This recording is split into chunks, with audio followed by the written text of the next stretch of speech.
Robert Johnson, Jim Morrison, Kurt Cobain, Amy Winehouse. All great entertainers, all gone way too soon. All of them and others passed away at the age of 27, giving rise to the infamous 27 Club.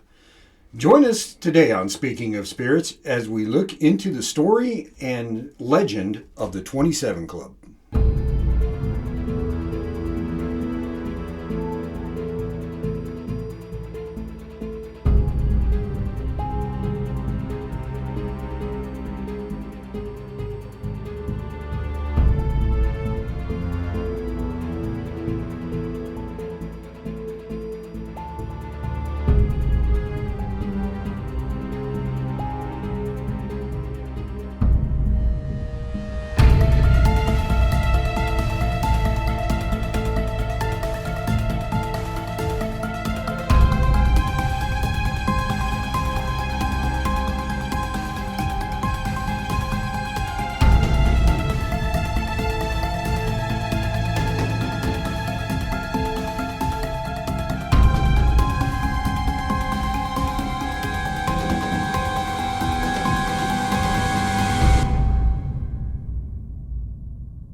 All right, welcome. We're glad you could join us here today. This is Tim and Mark doing this podcast. A little bit of business first up. Colleen is not feeling well today, so she is not with us. So we wish her the best. Hope she gets better really soon, gets over whatever bad mojo she has, so she can join us in the studio again. We look forward to her. We always enjoy her input and what she has to bring to us. So, Colleen, go get better, and hopefully you'll be able to join us soon. So, here we are. So today we're going to be talking about the 27 Club. 27 Club is an idea, a theory, and for whatever reason, we have lost a lot of entertainers at the age of 27 years old. Some really, really good ones. And some very good ones too, yes. So, and either because of, and some of these were incredible entertainers, and because we lost them, I don't know, maybe it kind of led to the legend of the 27 Club. Yeah. You know, people start talking about it and going back and forth and trying to figure out what's going on. Well, I was looking online a little earlier, and if I counted right, I think it said there was 79. I think the total number is 79. And that's somewhere around there, yeah. Just the famous folks who have died at 27. And, man, my phone decided that it doesn't like the internet anymore. So this is all going off of my memory. And I think it started in the 60s. So it was, 70 years worth of folks. And the ones that really kind of connected with me, were my generation stuff, was Kurt Cobain and Amy Winehouse. And I remember with both of those, they made a really big deal about the 27 Club. And I'd never heard of it until then. And I think there's even a documentary on Netflix that I decided I needed to sit down and watch around after the Amy Winehouse thing. And I did, and it was amazing, the correlating factors. Just they had really similar backstories. And it seems that a troubled past had to be in there, I guess. I guess we could say politely. That's usually a part of it. Yes. Yeah. But with all of my internet research, man, the 27 Club is going strong. Unfortunately, it is. And there were so many. In fact, every list that I came across, the first one they listed was Robert Johnson. And we did the podcast on him. Okay, so that was before. 2 months ago, yeah. Now, in the 60s, there was a bunch of really famous musicians that we lost, all relatively close to each other. Right. Jimi Hendrix was on there. Janis Joplin was on there. So we lost a lot of entertainers there. And then when Kurt Cobain passed away, it kind of died down. But then when Kurt Cobain passed away, it kind of brought this interest back up again. Yeah. You know, people started talking about it. So. Well, it was because, there was a whole bunch of intrigue with the whole thing. And there was a bunch of upset teenagers too. And the upset teenagers needed some sort of reason. And that was something that they could latch onto. It was meant to be. Yes. True. I don't know if there's something about the age of 27 that's hard to get past. You know, when I turned 27, I was headlong into a trucking career. And, man. I remember when I turned 27, I thought, this was the year that Kurt Cobain died. That's about the first thing I thought of the morning of my birthday when I was 27.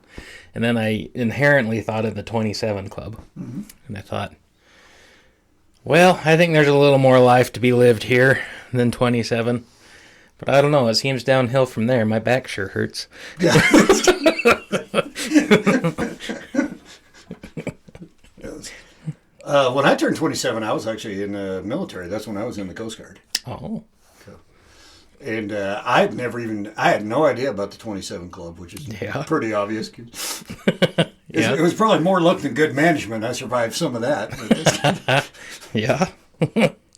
Yeah, I would say my boss would agree with you there. Something about a good manager. Yeah.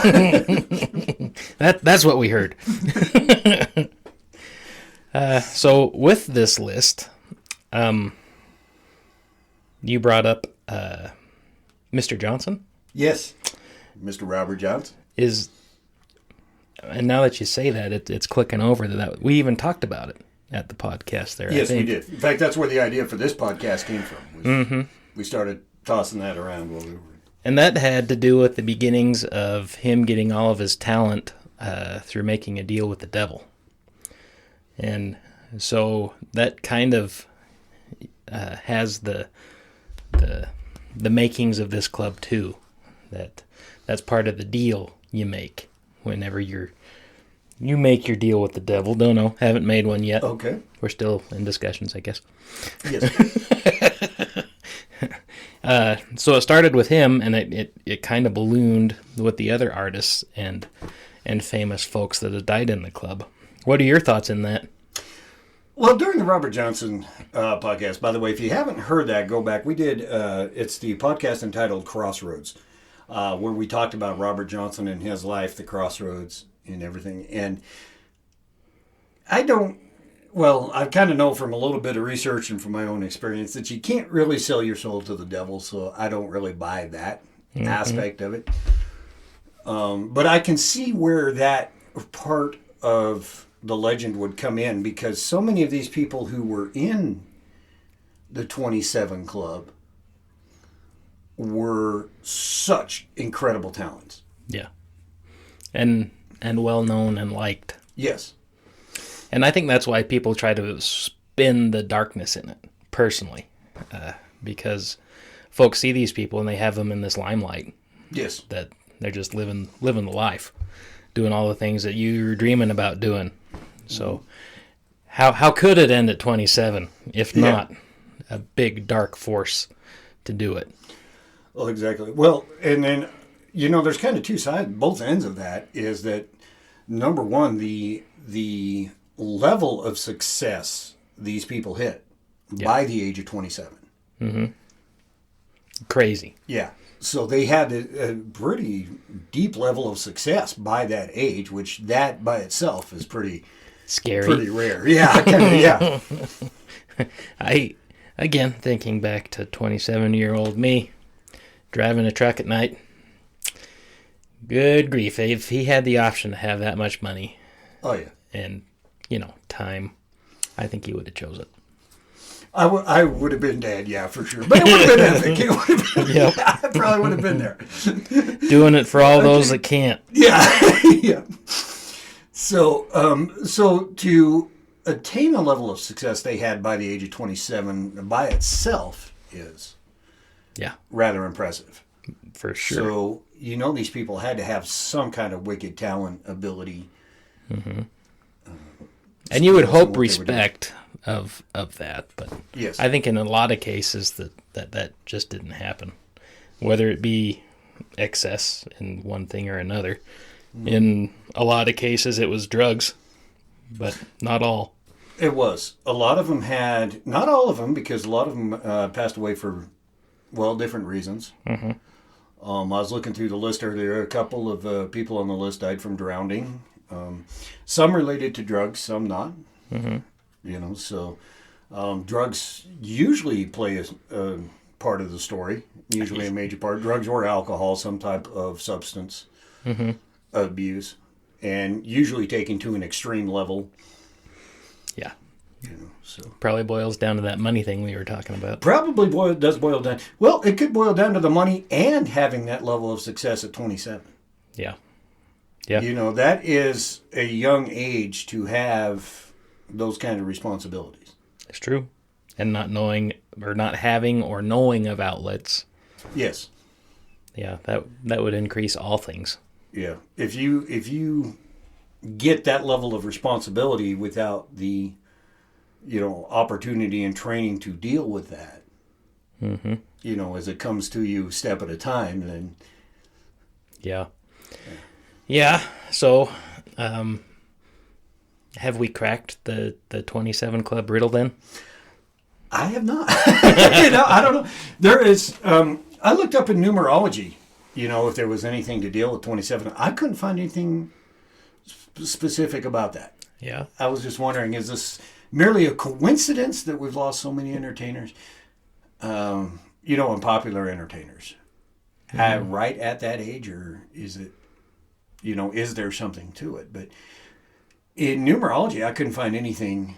Yeah. You know, numerology reduces everything down to one number, and 7 and 2 is 9. Yeah. And 9 generally means wisdom. Well, there you go. So, Wise beyond their years. yes. You know, well, maybe like we said in someone, maybe wise in a talent or a skill area, and Mm-hmm. not so wise in dealing with the responsibility that comes along with it. Well, that's kind of life in general. I've kind of noticed you're book smart or common sense smart. There's very rare that have both. True. And that's probably a lot to be said. You have a talent or some kind of star element there. Mm-hmm. You're probably lacking somewhere else. And they could all have that in common. Yeah, you see that a lot also in with a lot of business owners, and not to the extent maybe the entertainers do it, but you know, you grow up or you develop your professional career doing a specific skill. Mm-hmm. You know, in this case, maybe they were learning how to play an instrument or sing or doing, but you know, for a business owner, maybe you're an electrician or, you know, a plumber, a mechanic. Own a small studio. Own a studio, yes. Things like that. And, you know, at some point, you realize you've got to stop turning wrenches, you got to stop pushing buttons, and you need to be the leader because you've got enough people now. Mm-hmm. And a lot of times people have a real hard time transitioning from that. Yeah. You know, they still think they got to be on the front lines every day. Yeah. Or there's other aspects of that too. Stress. Coming from a former business owner, a failed business, if you will. It's amazing the pressure that you put on yourself and how you psych yourself out. Yeah. And it's crazy how that can build on top of each other, and you can actually almost feel the physical pressure on your shoulders. And that's a crazy feeling. Oh, it is. And I can imagine that if these 27-year-old youngins, as they were, were doing that, something changed. There was some sort of pressure. They couldn't figure out an outlet. I can see that, and they would have pressure coming in from all, you know, from a lot of different angles. Mm-hmm. You know, they would have if they were a musician, and, you know, the music industry has been known to put pressure on people, especially back, you know, 70s and 80s, you know, Just make a another tidbit. album, get another hit, you know, get this, get that. Or just touring, you know, Yeah. just being on the road. Yeah, touring today, though, looks like so. I was able to be a vendor at an Ice Cube concert recently. Cool. It was kind of cool. Except I was there all day. Someone had to be there with the meat. Oh, yes. We don't really have a locking device on the back of the trailer. And that's all the profits back there on the smoker. Mm-hmm. So someone needs to be there. And it was my turn. And so I was sitting there, and I was the only one there. I was the only one there. And they were setting up chairs and doing stuff.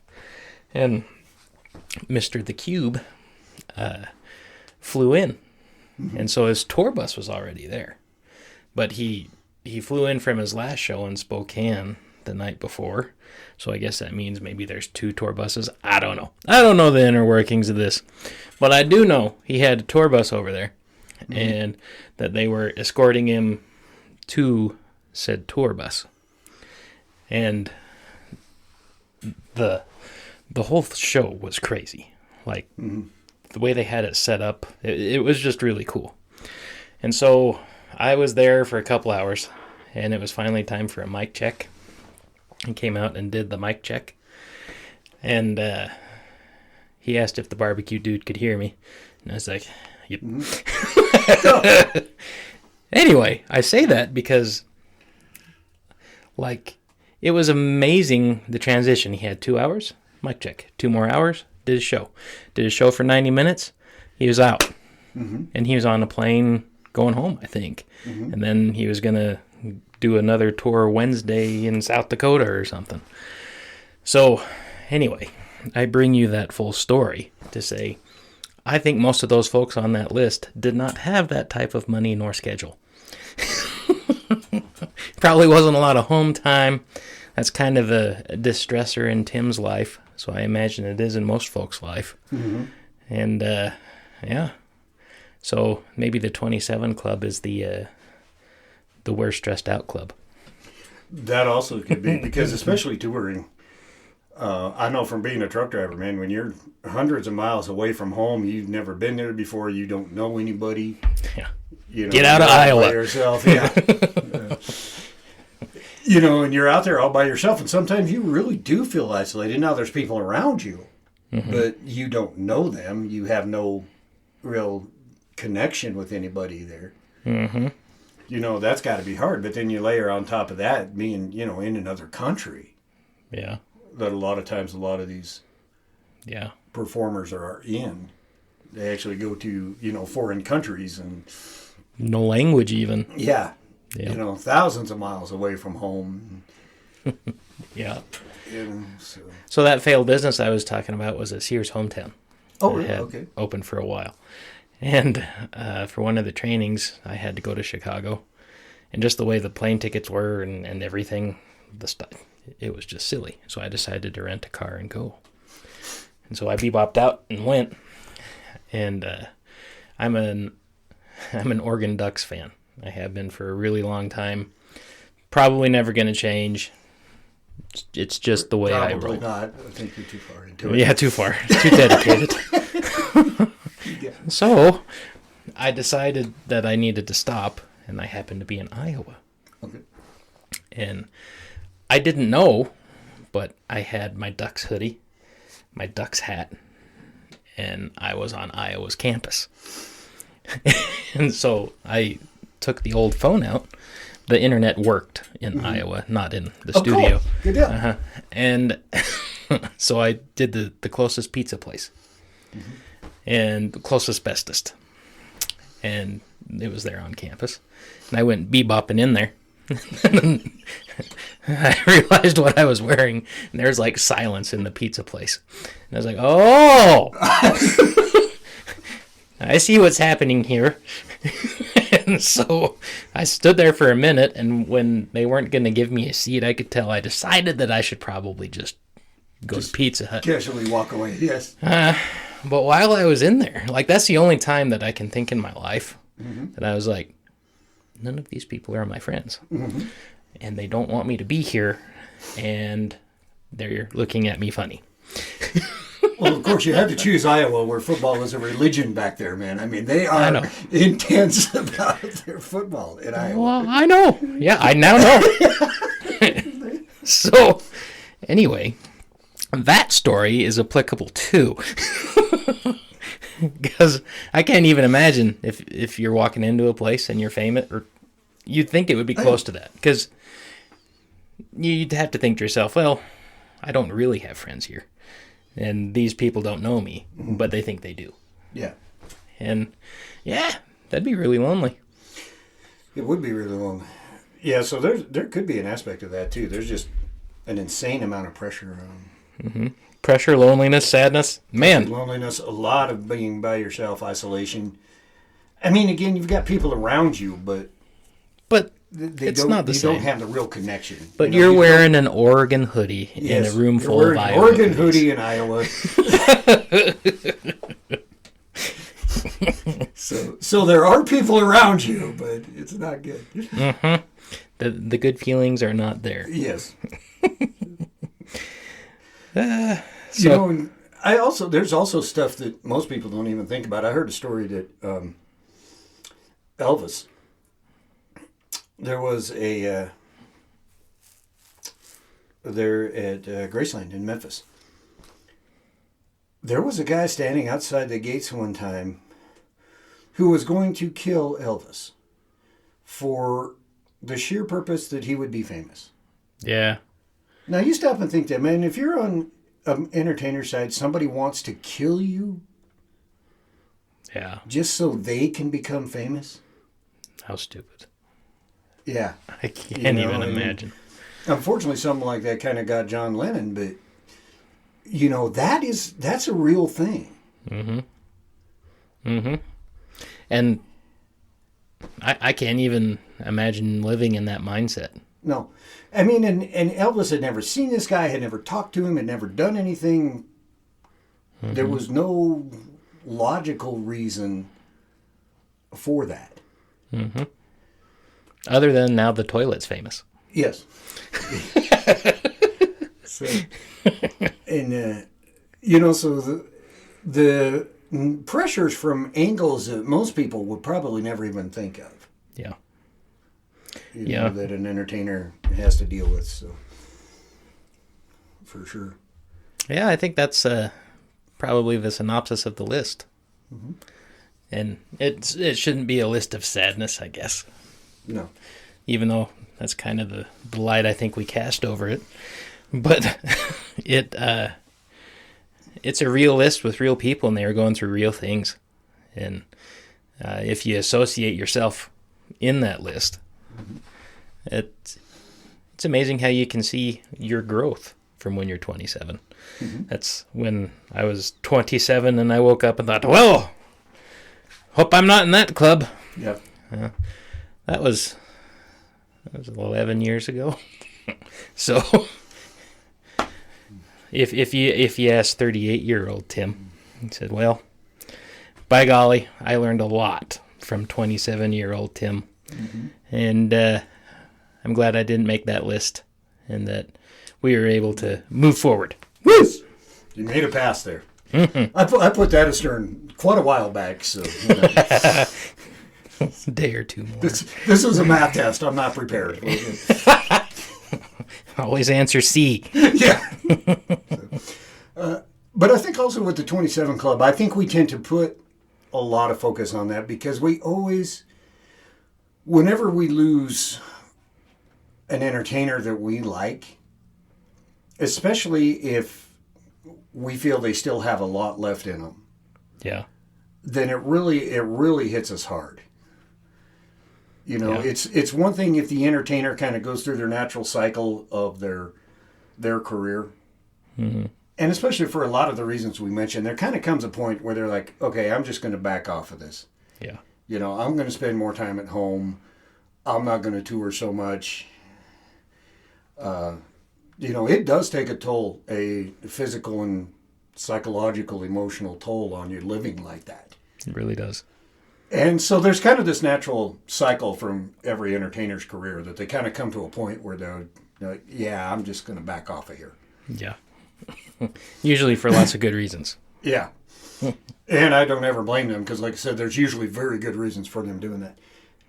And it's like, if they do it that way, then, it's okay. We kind of feel like, all right, well, they feel like, they've done everything they could, or they're tired or burned out. Maybe they don't have the creativity. They don't have the drive they used to have.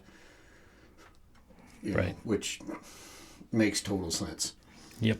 So my phone now has the internet. Oh, okay. Tim's Tell you phone what. now works, so we're good.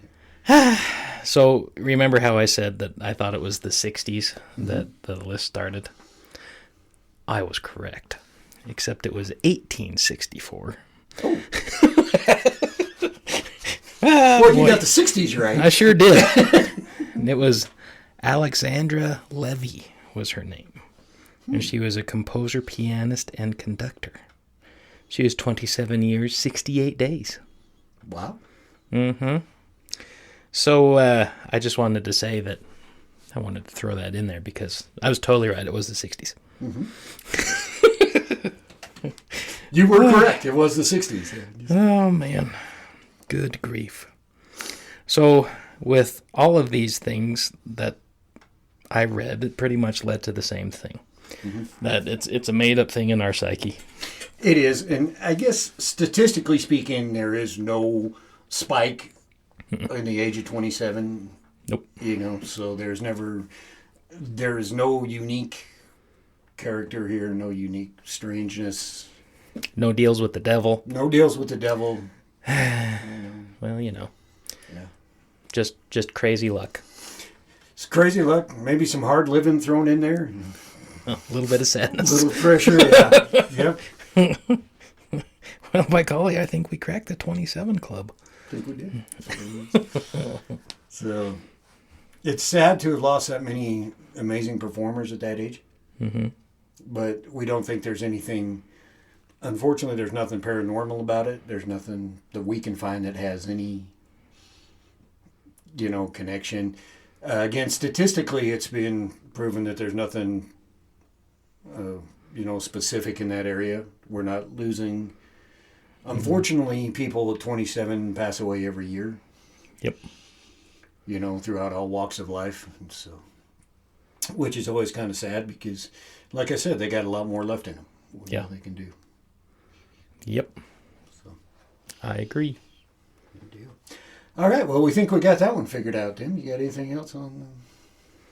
I don't think so. Okay. By golly. Well, thank you for joining us here on Speaking of Spirits as we discuss the 27 Club. As always, if you have any comments, questions, or contrasting points of view, let us know. We always love feedback. Let us know how we're doing. And please join us for our next podcast. Thank you.